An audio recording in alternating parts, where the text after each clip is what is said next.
Good evening. A very warm welcome to our English program.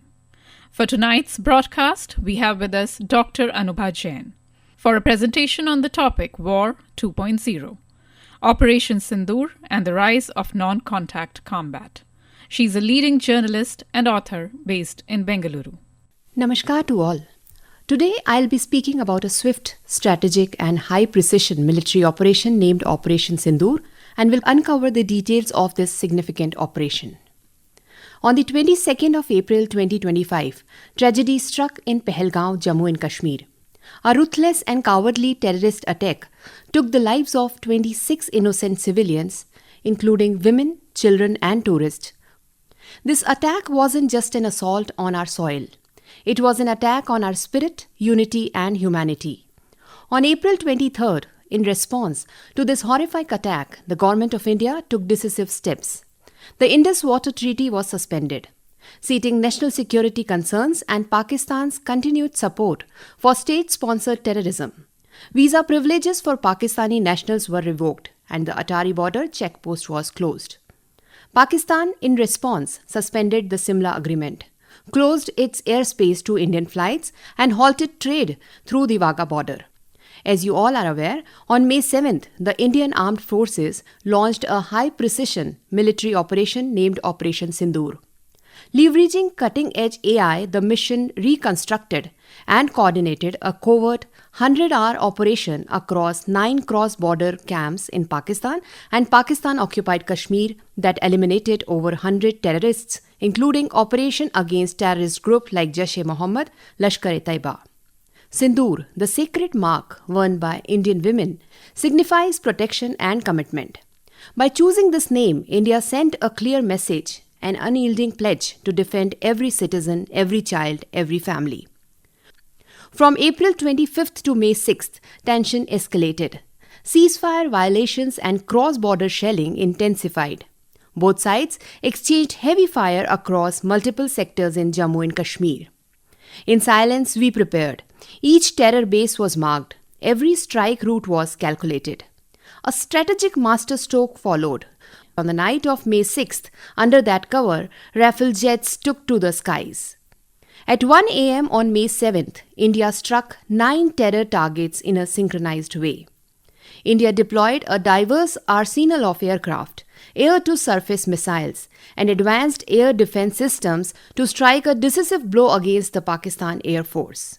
Nearly every strike was backed by high-resolution patrol and probe from unmanned aerial vehicles and satellite surveillance. The integrated air defense system of India played a crucial role in this operation, successfully neutralizing every aerial attack launched by Pakistan. Early warning with short-range radars, state-of-the-art anti-aircraft guns, Rafale jets, equipped with Scalp cruise missiles and Hammer laser-guided bombs, led the offensive. This powerful combination enabled deep penetration strikes with pinpoint accuracy. Without crossing the border, Rafales delivered lethal blows. Kamikaze drones, developed with Israel aid, destroyed launch pads on both sides of the Pir Panjal. The unmanned aerial vehicles streamed live footage back to command. Within minutes, the terror infrastructure was reduced to ashes. Meanwhile, at Air Headquarters in Delhi, the mission was monitored second by second by India's top military leadership as the jets sliced through the skies in stealth mode. There were no boots on the ground, no civilian casualties, every objective met. On May 7th and 8th, when Pakistan attempted to retaliate with over 400 drones and missiles aiming at Indian cities, including the Golden Temple and other sacred sites in India, we stood ready. The S-400 missile defense system, Barak 8 and Akash systems protected our skies. The deadly BrahMos missile launched deep into Pakistani territory, striking military installations in Lahore, Sialkot, Karachi, and key air bases in Sargodha and Jacobabad, closely tied to Pakistan's nuclear infrastructure. This war has changed how military engagements are fought.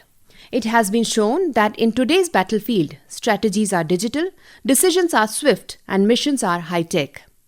Our Prime Minister had the foresight, I would say. From acquiring Rafale fighters and Scalp missiles from France and England to procuring Heron Mk2 UAVs and Herop drones from Israel, S-400s from Russia, AH-64 Apache and AGM-114 Hellfires from the US, I must say India has transformed its defense arsenal. Many of these were acquired through emergency purchases, and now many are produced domestically. Combined with long-range made-in-India drones, they took a heavy toll on the 9 terror targets. Prime Minister Modi acted with calculated precision. On May 6th, while a civil alert drill was conducted across Indian cities, training citizens to respond calmly and wisely to emergency sirens, the real strike was already underway. Operation Sindoor is no longer just an India-Pakistan episode, it is now a global situation in modern warfare. A turning point in how wars are fought, where technological supremacy, real-time intelligence and strategic information dominance have redefined the very nature of military confrontation. Traditional costly air combat has given way to intelligent autonomous systems. The drone warfare was the most revolutionary shift of this conflict. The use of unmanned aerial vehicles marks a bold break from outdated doctrines centered on expensive manned fighter jets. Instead, asymmetric, low-cost, high-impact technologies now dominate the battlefield. Operation Sindoor proved that victory no longer depends on bulky platforms, but on swarms of expendable, smart, and lethal systems that overwhelm and neutralize the enemy with precision. This shift didn't happen overnight. It was made possible by a strategic overhaul of India's defense posture under Prime Minister Narendra Modi, a deliberate pivot from conventional tactics to non-contact warfare. Non-contact warfare is a major consideration of the Indian Army this time. Here, war is not about boots and blood alone, but about precision, deterrence, and remote lethality. Unlike the earlier Uri and Balakot operations that followed traditional models, Operation Sindoor was built on next-generation warfare. Long-range missiles, AI-integrated smart weapons, unmanned platforms, satellite surveillance and robotic systems, all designed to deliver remote, targeted destruction with surgical speed. Operation Sindoor was possible due to this strategic defense transformation. On May 9th, the IMF approved $1 billion funding to Pakistan. India responded by alleging misuse of multilateral funding to support terrorism. Following established protocols, I would like to mention here that India remained focused solely on combating terrorism and responding to terror attacks without causing harm to civilians in Pakistan or Pakistan-occupied Kashmir. In a strategic and precision operation, India successfully destroyed a critical Pakistani radar airbase. This strike significantly impaired Pakistan's aerial capabilities, leading to substantial losses in military infrastructure and weaponry. Faced with mounting setbacks, Pakistan sought diplomatic support from Saudi Arabia, the United Arab Emirates, and the United States. However, these nations redirected Pakistan back to India, urging it to engage in direct dialogue. At the same time, international figures such as Vance and Ruberu, along with other countries, appealed to India. Acknowledging that India had effectively achieved its strategic objectives, they recommended that India agree to a ceasefire in the interest of regional peace and stability. And hence, on May 10th, both nations agreed to pause military operations, a verbal ceasefire. An understanding on stoppage of firing and military actions on all settings, with land, air and sea.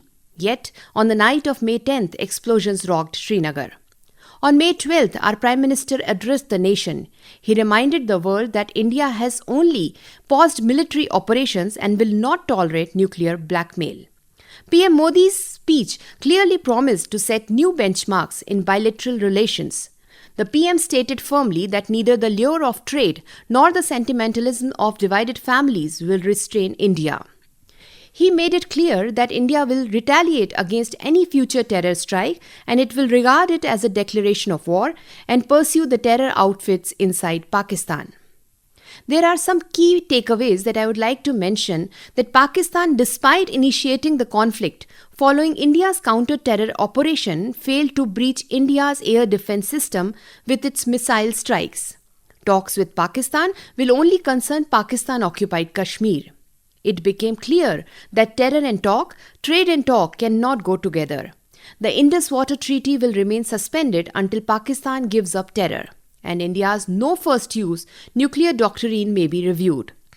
Operation Sindoor also symbolically honors the role of women in the nation's defense, especially as women officers like Colonel Sofia Qureshi and Wing Commander Vyomika Singh played key roles in this operation. India has emerged as a superpower, the fourth largest economy in the world, and the world watched. As Pakistan's military leaders attended the funerals of global terrorists, they themselves revealed to the world the complicated link between their army and terror networks. India has made it clear that we can carry out pinpointed strikes anywhere in Pakistan, anytime. What we did in Operation Sindoor, I must say, was just a fraction of our capability. The countries that stood in support of Pakistan today are China and Turkey. Turkey's condemnation of our actions and the deployment of Turkish drones have led to widespread calls among Indians to boycott Turkey. According to a Bloomberg report citing the Indian Ministry of Defense affiliated think tank, the Center for Joint Warfare Studies, China has not only extended military assistance to Pakistan but has also provided critical satellite support. Alarmingly, the report reveals that China has conducted espionage operations inside India on behalf of Pakistan, raising serious questions about China's actions and intensifying concerns over its growing strategic alignment with Pakistan. In a significant strategic shift, Beijing has fast-tracked a major hydropower project in Pakistan, reinforcing its deepening role in South Asia's water diplomacy. This development comes in the wake of India's suspension of the decades-old Indus Water Treaty, a landmark agreement that governed water sharing between India and Pakistan since 1960. China's move is widely interpreted as a calculated step to bolster Pakistan's water security amid rising regional tensions and to expand its geopolitical influence through critical infrastructure. Analysts see this as a part of broader China-Pakistan alignment aimed at counterbalancing India's strategic decision and asserting dominance in the region's hydropolitics. In the times ahead, India must remain vigilant as China and Pakistan could jointly undertake coordinated strategic moves against the country. But beyond the retaliation, beyond the geopolitics, lies a deeper transformation. India has become a rule setter in the region. Due to Pakistan's policies, I believe that voices of dissent are rising in Pakistan-occupied Kashmir. In contrast, after the abrogation of Article 370, India's Jammu and Kashmir has witnessed significant growth in investment and a boom in tourism, with more than 2 crore tourists visiting the region in the past 2 years. In a significant diplomatic step, Indian delegations comprising representatives from various political parties are travelling to different countries, intent to engage with international partners to present India's response to the April 22nd Pahalgam attack, highlight its broader efforts in combating cross-border terrorism and to expose the truth about Pakistan's continued policy of supporting terrorism. India has avenged the Pahalgam genocide. India has demonstrated its unmatched strength, and India has declared, never again will terror go unanswered. Operation Sindoor reset our engagement with Pakistan in war and in peace. Jai Hind. Dear listeners, you just listened to a presentation by Dr. Anubha Jain on the topic War 2.0, Operation Sindoor and the Rise of Non-Contact Combat. This program was brought to you by Akashvani, Bengaluru.